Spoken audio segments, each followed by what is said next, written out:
Ang behind-the-scenes sampalo ng Optimum star na si Claudine Barreto at Millennium Goddess na si Ara Mina hinangaan ng maraming netizens online dahil sa tila walang kupas at galing nila sa larangan ng pag-arte. Mula sa Instagram account ng actress na si Ara Mina ay masaya at proud nitong ibinahagi sa publiko ang isang behind-the-scene video ng kanilang mainit na eksena ng sampalan ni Claudine Barreto sa kapuso teleserye na Lovers and Liars kung saan ay ipinamalas nilang dalawa ang walang kupas na galing at husay nila sa larangan ng aktingan.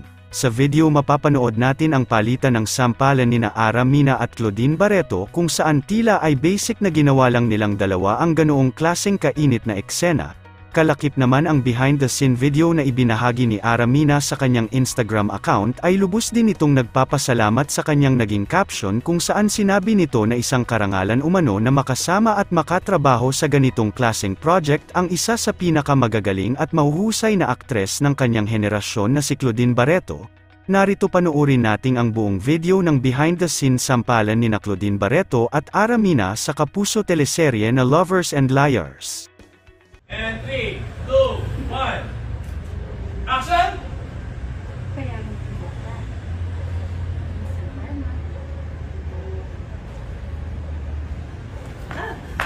You slut!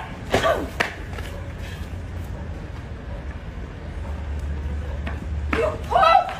You criminal! Go get her! Bitch! Ma'am, tama na po! Ma'am, tama na po! Ma'am! And cut!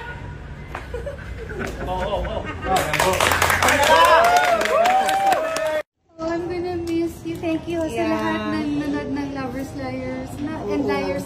Mabilis ko to. Oh, and yung mga liars.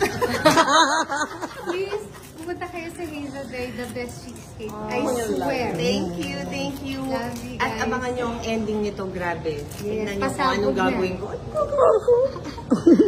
Galing na artista yan. Oh, thank you. I love you. Love you. Thank you. Thank you. Thank you.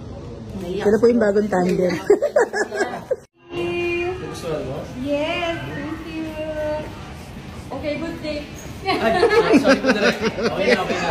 Ganda. Thank you sa lahat ng Lovers and Liars. Yes! Ako po si Carlos Marasigan sa Lovers and Liars. And Eberente, Marasigan. Okay, cut! Siguro parang talagang yung Lovers and Liars, walang inuurungan ng mga eksena. Laban kung laban. Oo, laban kung laban. Kaya siguro, Kakayanin. Kakayanin. Challenging again for me. Kahit matagal siyang hindi gumawa, parang hindi naman siya nanibago. Nandun pa rin yung galing. Thank you so much to Coco Chanel. Yan o, sobrang ganda ng aking polish para sa Lovers Liars. Thank you so much sa pag-alaga niya sa akin and more power sa Coco Chanel. Love you guys.